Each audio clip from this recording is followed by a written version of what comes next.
하나님 말씀 창세기 2장 18절로 20절 말씀 봉독합니다.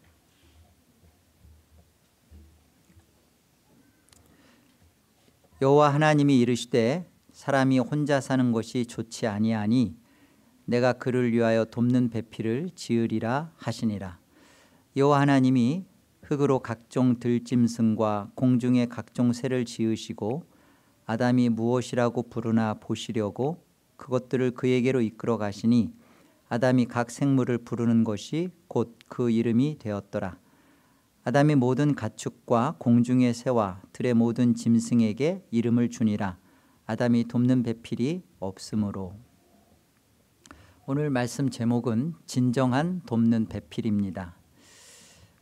우리는 돕는 배필 또는 결혼이라는 부분을 오늘 말씀을 통해서 바르게 이해를 해야 하겠습니다. 오늘 18절에 보시면 이렇게 말씀하시죠. 여호와 하나님이 이르시되 사람이 혼자 사는 것이 좋지 아니하니 내가 그를 위하여 돕는 배필을 지으리라. 마치 혼자 있는 것, 혼자 사는 것은 이렇게 독처하는 것은 옳지 않다. 그것은 나쁜 거다. 그래서 하나님이 이렇게 돕는 배필을 주시고 결혼을 이렇게 이루시는 것처럼 이렇게 뉘앙스가 그렇잖아요. 그러나 원문 그대로 우리가 살려서 읽으면 혼자인 것, 그것은 그를 위하여, 그러니까 특별히 그가 어떤 것을 이루는 데 있어서 그를 위하여예요. 그것에 있어서 이렇게 하나님 보실 때 참 부족하다. 하나님이 나쁘다가 아니라 부족함을 하나님이 보시는 거예요. 그러니까 성경에서 말하는 돕는 배필은 외로워서 아담 혼자 있는데 참 외롭구나, 슬퍼 보인다. 그래서 돕는 배필을 주는 것이 아닙니다. 우리가 그것을 어떻게 확인할 수 있냐면 바로 우리 19절만 가도 대본에 이게 외로움 때문에 돕는 배필의 문제가 나오는 게 아니라는 것을 점검받게 돼요. 자, 우리 19절 한번 보실래요? 여호와 하나님이 흙으로 각종 들짐승과 공중의 각종 새를 지으시고 아담이 무엇이라고 부르나 보시려고 그것들을 그에게로 이끌어 가시니 아담이 각 생물을 부르는 것이 곧 그 이름이 되었더라. 아담이 모든 가축과 공중의 새와 들의 모든 짐승에게 이름을 주니라. 그리고 또 뭐라고 되어 있어요? 아담이 돕는 배필이 없으므로. 흠정역 킹제임스 버전에는 보면요, 그러나 아담에게는 그를 위한 합당한 협력자가 없었더라, 이렇게 번역했습니다. 그러니까 지금 돕는 배필의 문제는 본문 문맥 안에서 뭐라고 지금 밝혀주냐면 아담이 지금 각종의 이름을 지어주잖아요. 그런 특별한 하나님께서 맡겨주신 그 일을 수행함에 있어서 하나님이 혼자 그 일을 감당하는 데 있어서 이게 부족하구나 라고 보신 거예요. 그리고 이 아담에게 있어서 돕는 배필의 문제를 다루시는 것입니다. 외로움을 달래주는 짝으로서의 돕는 배필이 아니라 하나님 나라 사역의 동역자, 협력자로서 문맥이 말하고 있는 것입니다. 우리는 창세기 1장을 통해서 천지창조의 대략을 우리가 보았어요.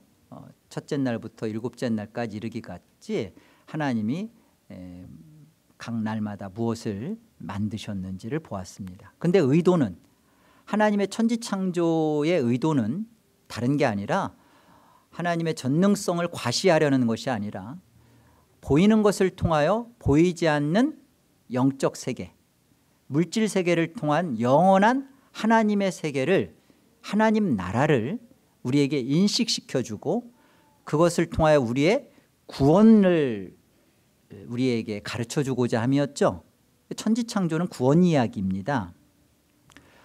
그런 문맥 안에서 창세기 2장은 이 하나님 나라 원형인 것을 이 땅에 모형으로 에덴 동산을 창설하시고 거기에 하나님 나라의 백성인 아담을 이끌어 들이시고 하나님 나라의 법인 하나님의 다스림과 통치가 이루어져야 할 말씀을 주시고 그게 선악 명령이었잖아요. 선악 지식으로 하나님 말씀을 먹으면 안 된다라는 명령을 주셔서 우리로 하여금 하나님의 말씀을 즐거이 따르고 기꺼이 그 말씀 앞에 뛰노는 그런 존재, 예수 그리스도 안에서 참아들 되신 그리스도 안에서 우리를 아들들 되게 하는 그 이야기죠. 그 이야기가 창세기 2장의 흐름이에요.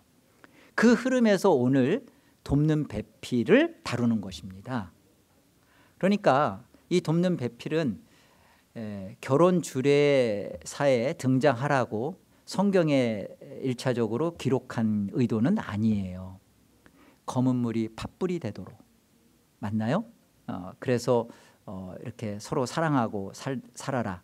이렇게 그 필요한 부분을 채워주고 보태주고 그러라고 결혼 주례사로서 나타나는 부분이 그리고 이것을 통하여 그 싱글맘 또는 기러기 아빠 그렇게 사는 것은 비성경적이니까 같이 살아라 그런 의도는 아니죠.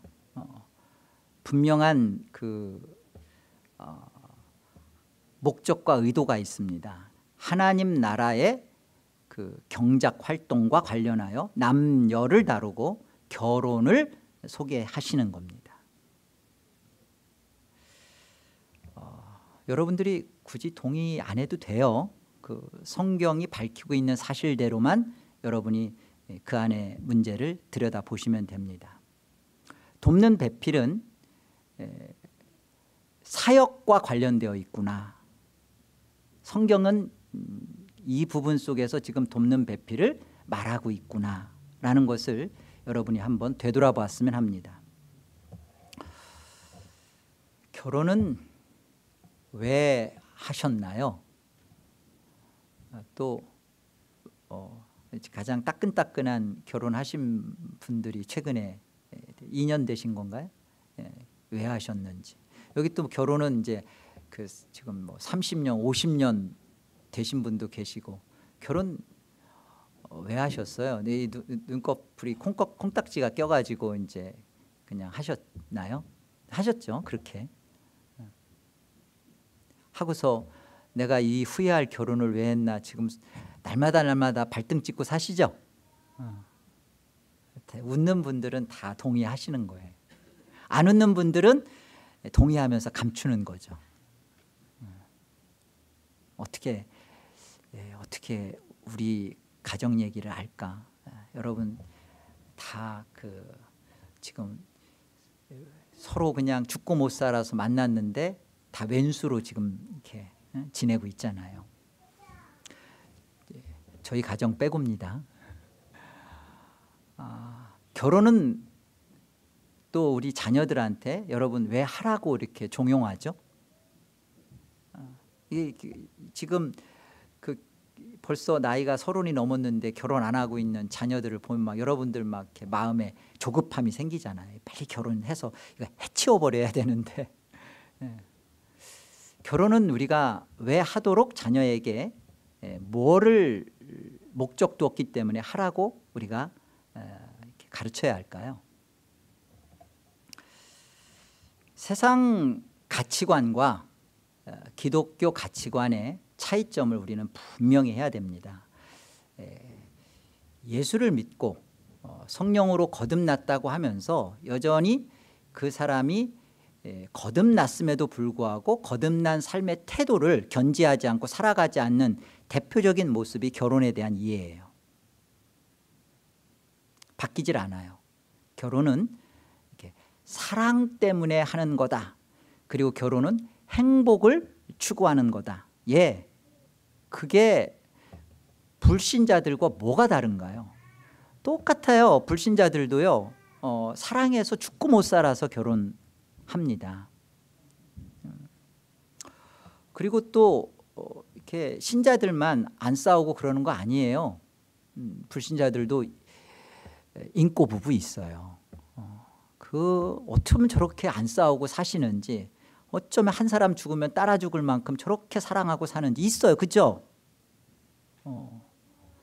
근데 그들은 왜 안 싸우죠? 우상이 같으니까. 추구하는 우상이 같은데 왜 싸워요? 돈이 우상이고 취미가 우상이고 우리처럼 주일날 예배 오는 것에 대해서 갈등이 없잖아요.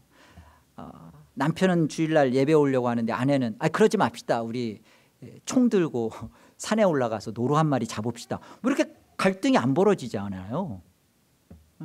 그러니까 그들은 주일날 여보 오늘은 우리 라스베가스로 가서 땡길까? 그럼 당신 그런 생각 어떻게 했어? 그러니까 내 마누라지. 잘했군 잘했어. 이렇게 하면서 같이 가잖아요. 그러니까 갈등이 없어요. 그러니까 싸울 일이 있다 없다? 없어요. 그래서 어떻게 그리스도와 벨리알이 조화가 될 수 있느냐, 믿는 자와 믿지 않는 자가 어떻게 멍에를 같이 맬 수 있느냐 할 때 그 멍에, 그것은 그 일과 관련이 돼 있는 거거든요. 그렇잖아요. 멍에라는 것은 이렇게 어깨에 매서 뭔가 밭을 일구려고 하는 것에 관련된 겁니다. 그래서 하나님 나라의 사역과 하나님 나라의 일과 관련이 없으면 그거는 상관없어요. 그런데 성경은 우리가 멍에를 함께 질 수 없다라는 것은 그런 의미예요. 한쪽은 하나님을 예배하며 하나님을 알아가며 하나님을 보여내며 하나님을 기쁘게 하며 하나님께 헌신하고 수고하고 그 하나님을 찬양하고자 하는데, 한쪽은 관심이 없거든요. 근데 세상은 똑같아요.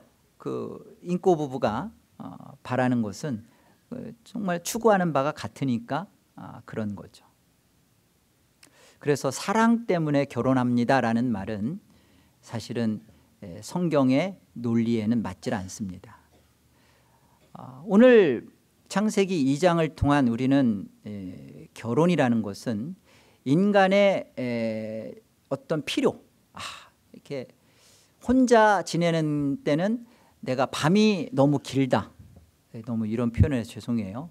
그리고 미국에서 살아가는 데 있어서 혼자 벌어서는 먹고 살기 힘드니까 둘이 벌어서 같이 해서 하는 것이 결혼이 좋다 해서 하는, 인간이 발상해내고 인간이 삶의 평안과 행복을 유지하기 위하여서 하려고 만든 인간의 필요가 아니에요. 결혼은 하나님께서 만드신 지금 제도입니다. 하나님이 보시고 이 부분 돕는 배필이 없는 부분에 대하여 하나님은 그 아쉬움을 말씀하시는 거죠. 아담이 각종 이름들을 짓고 그럴 때 그 일에 있어서 사역과 관련하여 하나님의 목적과 하나님의 나라의 사역과 관련하여 하나님은 세우신 제도가 가정이라는 거예요.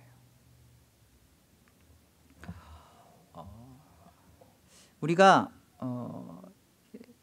결혼을 이렇게 성공적인 승리한 결혼을 내가 지금 하고 있는가, 내 결혼 생활은 정말 아주 성경에서 말하는 하나님이 의도하신 그 본래의 모습대로 나의 결혼은 유지되고 있는가. 그 척도는 우리가 결혼을 준비함에 있어서 이렇게 혼수품을 준비하고, 그리고 그 다음 장래에 그 다음에 몇 평을 늘려가면서 어떻게 살 것인지를 준비했는지, 아니면 그 결혼을 준비하는 과정 속에서, 결혼을 하려고 하는 의도 속에서 하나님이 내게 부여하신 사명을 깨닫고 그것을 위하여 생각하고 이 필요 때문에 남자와 여자와 남자가 같이 한 몸을 이루었는가, 이 부분을 우리가 물어야 합니다. 왜 묻죠? 지금이라도 오늘 말씀을 통하여 우리의 사명을 분명히 해야 우리의 결혼이 행복해지기 때문에 그래요. 우리 결혼이 세상 불신자들에 비하여 우리 결혼이 불행하거나 행복하지 못할 이유가 하등의 이유가 없습니다.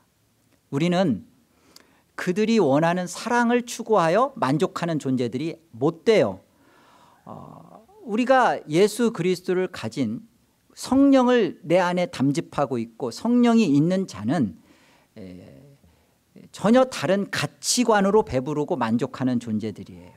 하나님을 예배하고 그 하나님께 우리 자신을 내어놓고 그 하나님을 섬길 때만이 비로소 우리는 내 안에 계신 성령이 기뻐하시기 때문에 우리도 그것으로 행복하거든요. 가정의 진정한 기쁨과 행복과 만족은 그런 거예요. 그래서 세상 사람들은 사랑 때문에 결혼하지만 우리 그리스도인들은 사실은 사명 때문에 결혼을 목적에 두고 추구합니다. 그러면 우리가 통일교인가요? 그냥 사명을 앞세서 뭐 그냥 무조건 당신도 사명 나도 사명, 그러니까 우리는 서로 얼굴도 안 보고 그냥 무조건 결혼하여 삽시다, 이런 건가요?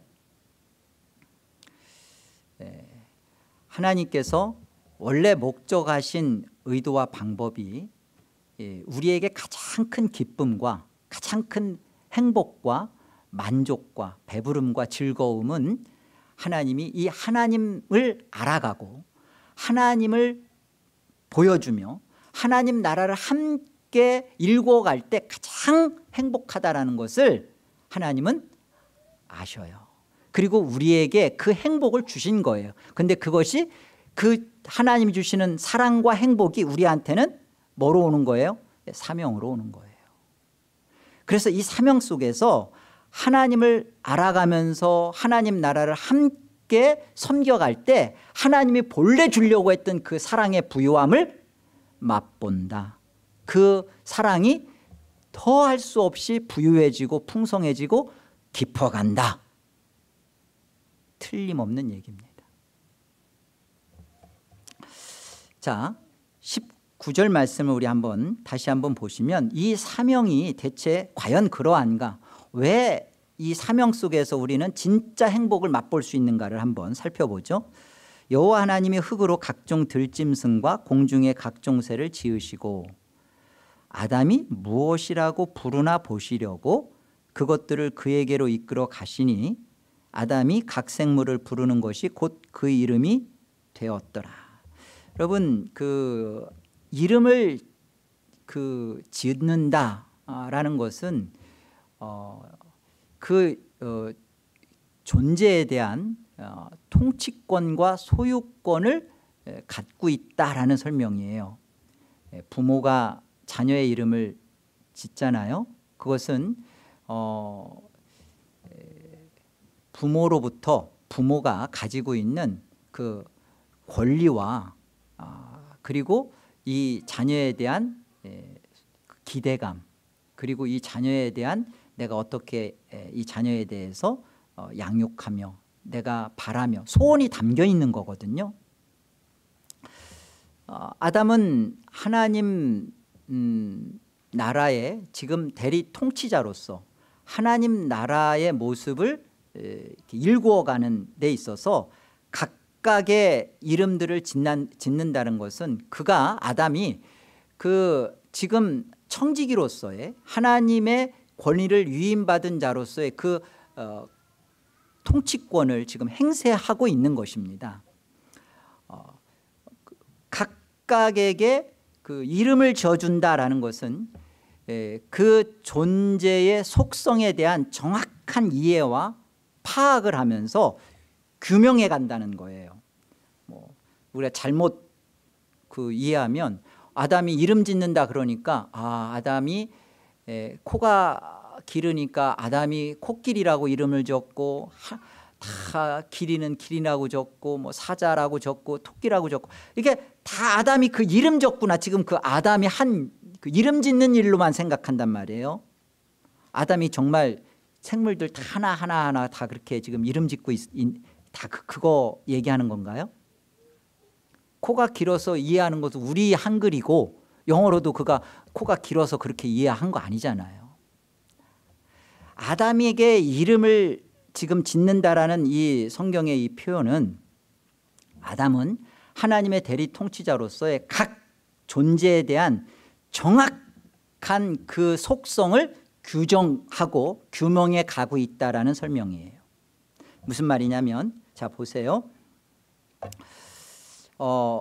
지금 하나님께서 아담에게로 이끌어 오시면서 각 생물을 다 이렇게 하나님이 허락하시는 거죠. 아담에게로 이렇게 허락을 하시고 보여주십니다. 이끌어 오셔요. 그리고서는 하나님이 뭐라고 말씀하시냐면 무엇라고 이름을 짓는지 뭐라고 한다고요? 보신대요. 보신답니다. 너가 이 존재에 대하여 너는 어떻게 이해하고 파악하고 결정하고 대하고 있는지를 내가 살펴보겠다는 거예요. 감찰하시겠다는 거예요. 여러분 결혼을 통해서 하나님은 1차적으로 우리에게 자녀를 이끌어 오십니다. 자녀를 주셔요. 그게 순리해요. 그러면 그 자녀를 대해서 하나님이 뭘 보시는 거죠? 이 자녀에 대하여 네가 어떻게 규명하는지, 어떻게 네가 이 존재에 대한 정확한 이해와 해석을 하고 있는지를 하나님이 보겠다는 겁니다. 어떻게 양육하게 할 것이며 어떻게 살도록 그를 돕는지 하나님이 그거 보시겠다는 거예요. 자녀를 맡겼을 때는. 돈을 여러분에게 좋아하잖아요. 돈을 우리가 구하는데 우리가 하나님이 우리에게 돈을 맡길 때 어떻게 하시는 거예요? 이 돈에 대하여 너가 이것을 어떻게 규명하고 그것에 대해서 어떻게 사용하며 이것을 어떤 곳에 너가 목적을 두고 이 돈을 정하고 왜 버는지, 그죠? 번다는 것은 어떻게 쓸 것인 거에 대한 목적을 두고 버는 거잖아요. 그거 보겠다는 거예요. 그거.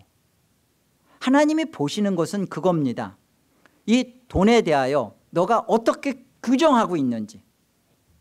왜 하나님 앞에 돈을 달라고 구하죠?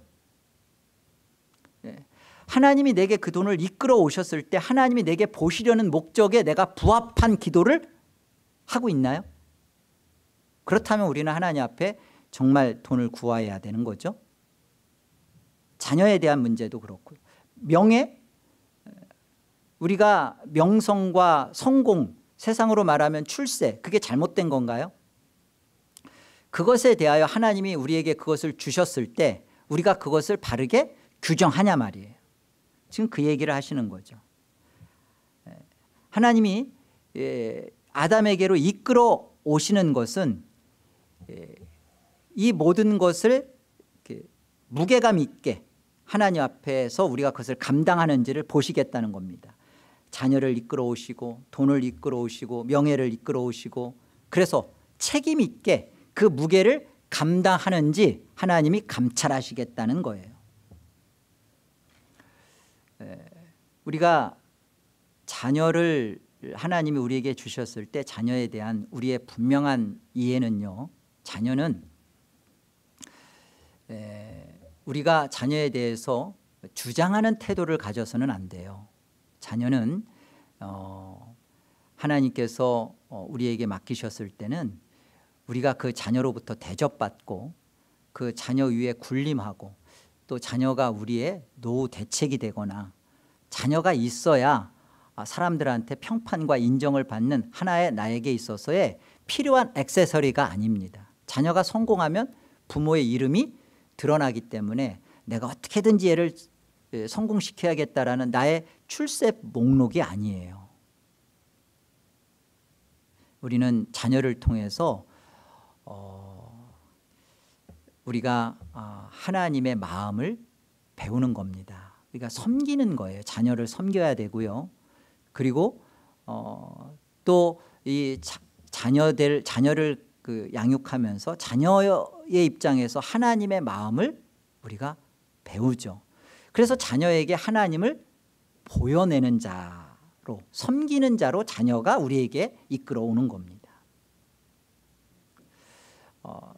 세상 권력과 기독교 안에서 갖고 있는 권력의 차이가 달라요. 세상 위정자, 세상 권력은 그 권력을 소유함으로써 으뜸이 되고 주장하고 다스리는 위치, 진짜 말 그대로 억압하고 자기가 착취하고 그 위에 쓰는 거로서의 권력이에요. 기독교의 권력은 뭐죠? 여러분, 교회 안에 그래도 어쨌든 질서가 있기 때문에 장로를 두고 그다음에 집사를 두고, 이것은 계급이 아닙니다. 질서예요. 이렇게 질서를 두는 이유가 뭐죠? 섬기라고. 그래서 예수 그리스도께서 가장 큰 권세와 능력을 갖고 계시지만 인자가 온 것은 섬김을 받고자 함이 아니라 오히려 도리어 섬기려 하고 많은 사람에게 대속물로 주려 합니다라고 마가복음 10장 45절에서 밝히죠. 그러니까 정말 이렇게 종로릇하고 섬기는 것에 있어서 돈이나 자녀나 권력이나 이게 있는 것입니다. 다른 것이죠. 여러분, 하나님 앞에서 여러분이 그 돈의 필요를 왜 구하냐고요. 구하는 이유가 이 부분을 통하여서 내가 하나님 나라를 건설하고 내 가정과 내 이웃을 감당함에 있어서 또 교회를 섬김에 있어서 내가 이 하나님의 나라를 바르게 경작해 가는 데 있어서 이 부분을 섬기고자 그 필요에 의하여 구하냐고요. 그것이어야 합니다. 가치관의 변화가 분명히 있어야 되는 것이죠. 여러분, 교회에 왜 오시는지도 한번 되돌아보세요. 여러분, 교회 왜 나오세요? 서비스 받는 마음으로 교회를 나오시는 것은 그것은 잘못된 것입니다. 그리고 예배에서도 여러분이 물론 예배 시간 안에 설교가 정말 하나님의 말씀과 진리 가운데 알아가야기 때문에 하나님을 가장 바르게 알 수 있는 것은 이 복음 강설의 시간이기 때문에 많은 부분이 할애된 것은 맞아요. 그러나 복음 강설, 설교 이꼴 예배는 아닙니다. 예배로의 부름부터 해서 여러분이 신앙 고백하고 또 여러분이 헌상하고 또 같이 하나님 앞에 응답의 찬양을 올리고 그리고 여러분이 기도하며 또 하는 그 하나님의 축도를 받는 모든 과정이 사실은 그 하나님과 우리와의 만남의 시간이거든요. 우리는 그 교회에 와서 내 자신이 하나님을 정말로 예배하고 그 하나님 앞에 내가 헌신하고 희생하고자 그런 마음으로 내가 교회에 오는 것이 그게 성도예요. 제공받고 유익받고 혜택받고 내가 필요한 것은 교회로부터 나는 제공받아야죠. 뭔가 그 새로운 깨달음도 얻어야 되겠고 또 사회의 어떤 필요한 부분도 받아야 되겠고 그런 것으로 교회는 여러분이 나와지는 곳이 아닙니다. 우리 안에 가치관의 변화가 분명하게 있어야 되는 것이 하나님이 우리에게 엄중하게 성도로서 우리에게 그 책임을 묻는 거예요. 왜? 우리를 구원했으니까. 세상에서 우리를 건져서 이 하나님의 정말 그 영광이 함께하는 이곳에 우리를 불러놓았으니까 우리로 하여금 예배하는 데 있어서 우리 자신이 그 하나님을 사랑하고 헌신하고 희생하는 우리의 인생을 이곳에 하나님이 보시는 거예요. 보시는 겁니다. 목사가 왜 하나님 앞에서 신전신앙을 해야 되죠? 하나님이 그걸 보시니까. 선교사가 왜 바깥에 나가서 정말 그 수고의 삶을 왜 살죠? 이유가 뭐죠? 하나님이 나를 살리고 나를 예수 그리스도의 피로 살려낸 이 값진 은혜에 대하여 하나님이 내가 하나님을 위하여 살고 싶은 그 인생에 대하여 내게 은혜를 베푸신 것이 내게 맡기신 거예요. 보여주신 거예요. 그 보여주신 것에 대하여 내가 그것을 규명하고 규정하고 어떻게 내가 살고 있는지를 하나님 그걸 보겠다는, 열매를, 성공을 보자는 게 아니에요. 너의 인생을, 하나님이 살게 한 너의 인생을 너가 어떻게 이제 네 인생 앞에 답을 내고 살고자 하느냐, 그거 보시겠다는 겁니다. 우리로 하여금 책임 있는 모습이 필요해요. 성도로서. 더군다나 우리가 집사다, 장로다. 여러분, 이 부분에 대해서는 우리가 정말 하나님 앞에서 내가 얼마나 큰 무거운 그 부담감, 거룩한 책임감, 또 하나님 앞에서의 엄중한 물음 앞에 내가 이 부분을 감당하고 있구나. 남이 누가 물을 때 장로여야 하니까, 요즘 나이가 되면 장로여야 되니까 듣기 위한 나의 호칭이 아니라, 내가 누군가가 나를 부를 때 장로님, 적어도 에덴교회에서 장로님, 집사님 부를 때는 이것에 대한 하나님의 물음 앞에 나중에 섰을 때 그것에 대한 부끄러움 없는 여러분의 정확한 신앙생활을 하셔야 되는 겁니다. 오늘 설교 제목이 뭐였죠? 진정한 돕는 배필입니다. 우리가 이 하나님께서 이 창세기 2장을 통해서 오늘 왜 이 아담에게 돕는 배필의 문제를 다루시는가에 대한 우리의 정확한 이해와 결론에 지금 가야 돼요. 이 부분을 우리가 분명하게 짚어야 합니다. 돕는 배필이라는 에제르 케네그도라는 이 단어는요, 구약 성경에서 많은 19번 등장해요. 그런데 19번 중에 16번이 하나님께 대하여 사용되어졌어요. 이게 무슨 말이죠? 돕는 배필로 하나님이 등장한다는 거예요. 자, 우리 시편 33편 20절을 한번 한 두 절만 찾아볼게요. 20절 보시면, 우리 영혼이 여호와를 바라며 그는 우리의 도움과, 이 도움이 에제르입니다. 방패시로다. 누가? 그는 우리의 보조자예요. 그는 우리의 뭐라고 돼 있어요?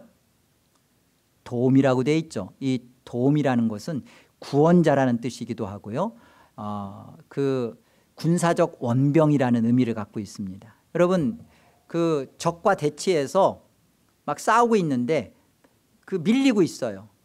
그 패색이 짙습니다. 그런데 정말 그 원병이 오는 거예요. 지원병이 와서 전세를 뒤엎어버리는 거죠. 나 홀로로는 이길 수 없는 이 싸움에 군사적 원병이 와서 승리를 엎어버리는 거예요. 그때 쓰여지는 것이 에제르, 돕는, 도움이란 뜻입니다.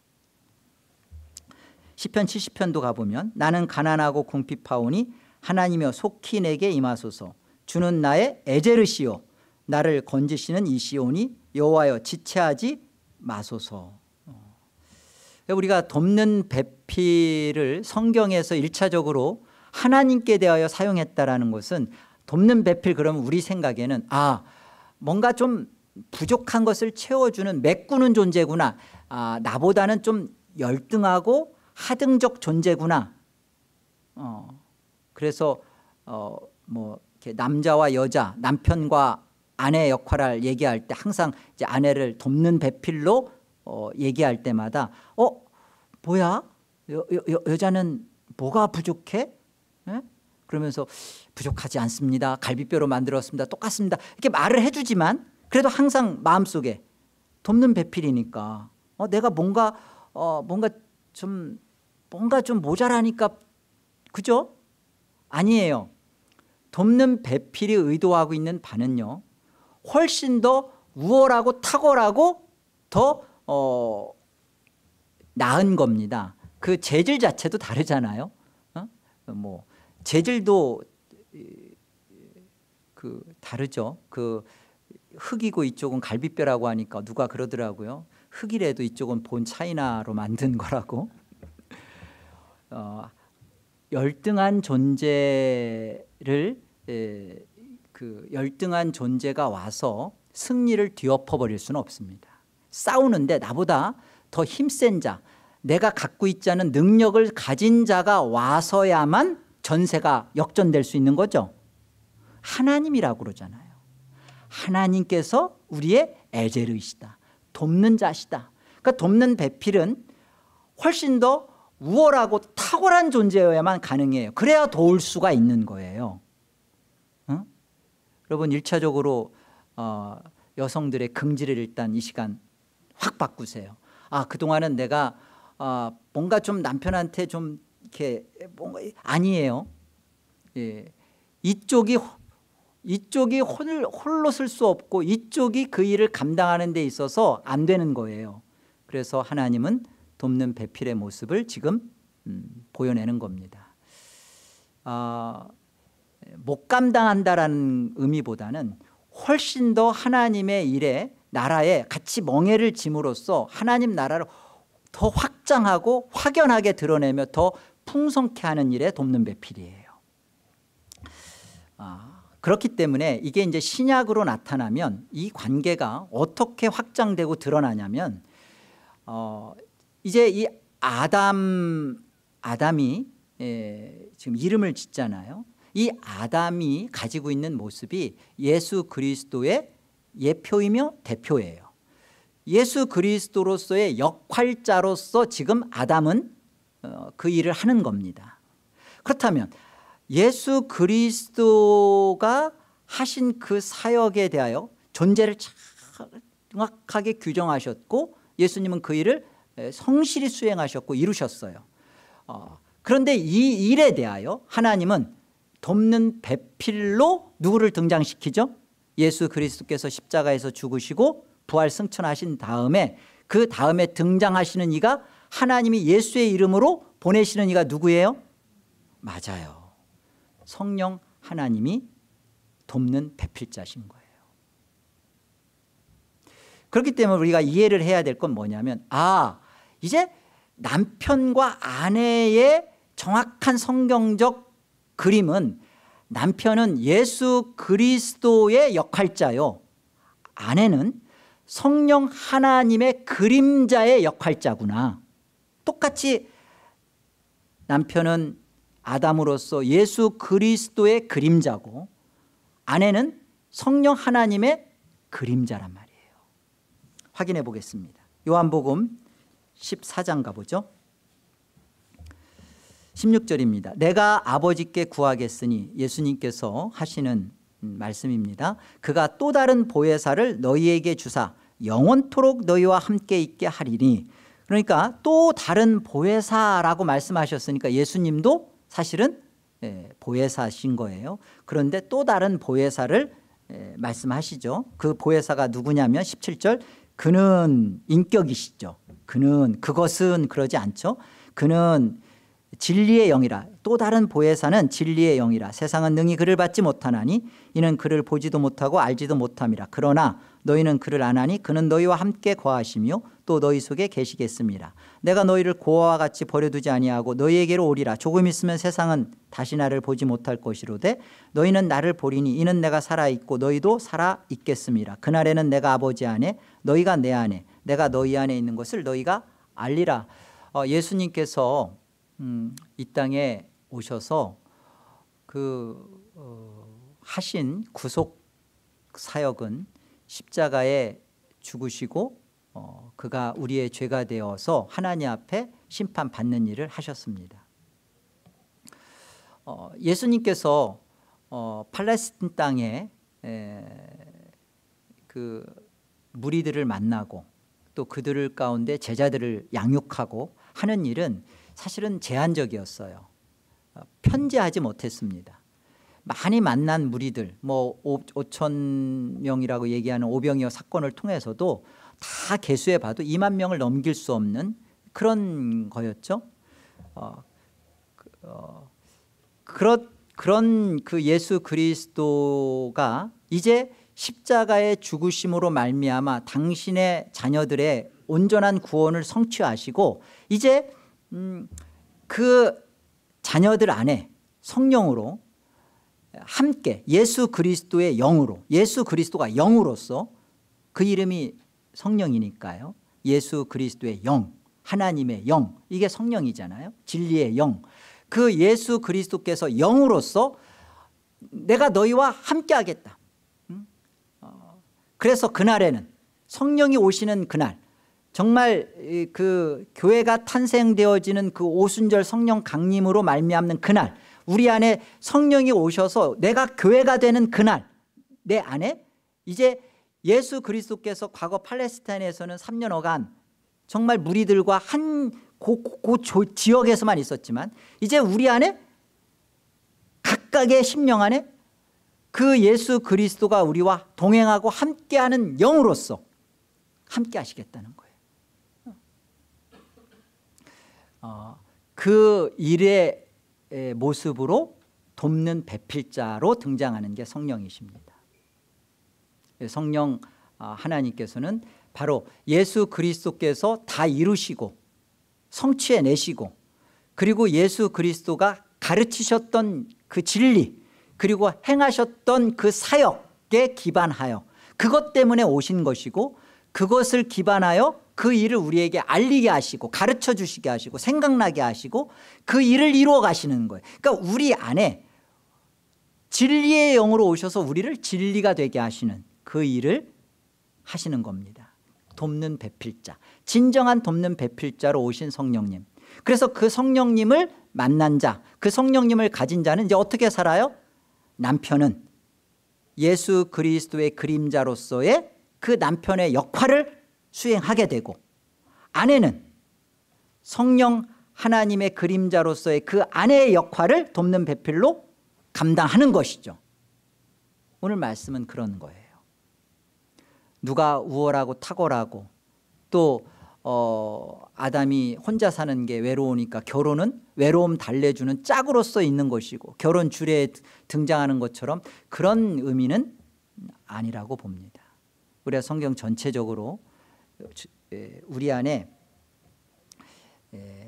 이제 우리의 신앙 안으로 점검해 볼 때 문제는 참 그 우리가 가지고 있는 우리의 병든 눈, 잘못된 그 타락한 심상은 뭐냐면 이 그림자에 불과한 것을 실체로 여기는 거예요. 무슨 말이냐면 그 돕는 배필, 그러면 남자는 남자가 원하는 대로 이해하고 싶은 대로 해석하고 판단하는 겁니다. 주장하려고 들어요. 성경에 남편에게 순복하라고 했잖아요. 굉장히 그 말씀을 사용하여 권위 있게 말하지만 정말 그 실체를 그 실체로 받지 못하고 이 그림자에 불과한 것을 이제 자기가 그걸 실체로 여겨버리는 문제죠. 아내도 마찬가지죠. 아니, 당신이 예수님처럼 교회를 위해 죽듯이 나를 위해서 그렇게 피 흘려서 죽어봐. 그럼 내가 당신 안 사랑하나? 그러죠? 이게 무슨 싸움이에요? 우리 안에 정말 진정한 돕는 배필자로 오신 예수 그리스도의 그 사역 죽으심을 우리 안에 정말 가져다 주신 성령님을 우리 안에 모시고 있으면, 성령이 내 안에 돕는 배필자로 내 안에 있으면 남편은 그리스도의 역할을, 아내는 성령 하나님의 역할을, 그 역할을 감당하는 것입니다. 여러분들이 그럴 때 그 가정에 뭐가 나타날까요? 그 가정에 어떠한 사랑과 행복과 하늘의 평안이 깃들고 풍성해질까요? 그게 진정한 성경적 가정입니다. 여러분의 이 가정이 이렇게 하나님 나라를 보여내고 하나님 나라가 여러분 가정 속에 이루어지길 바랍니다. 그러지 못했다면 분명히 깨달은 자가 회개하시고 이 돕는 배필의 역할을 감당하셔야 돼요. 그럴 때 하나님께서 약속하신 정말 하늘의 평안과 기쁨이 그 가정에 흘러넘칠 줄로 확신합니다. 기도하겠습니다. 하나님 감사합니다.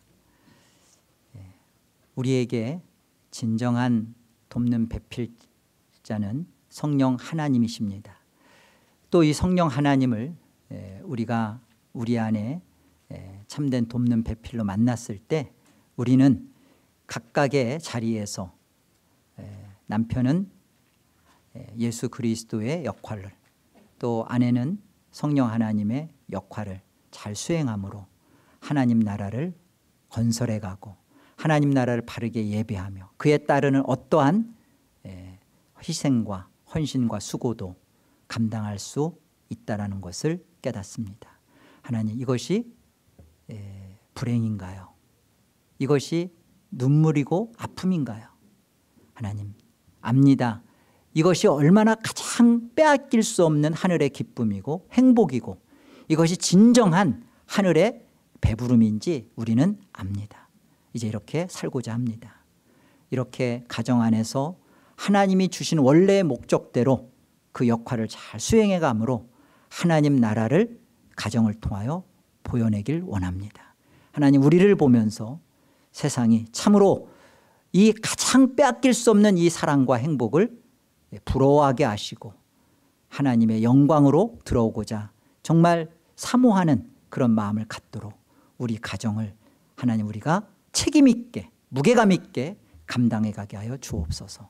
교회 또한 하나님 성도로서 또한 직분자로서 하나님 앞에서 받은 이 귀한 은혜를 책임 있는 거룩한 부담감을 잘 실행해가는 우리 모두가 되게 하여 주옵소서. 예수의 이름으로 기도 올립니다.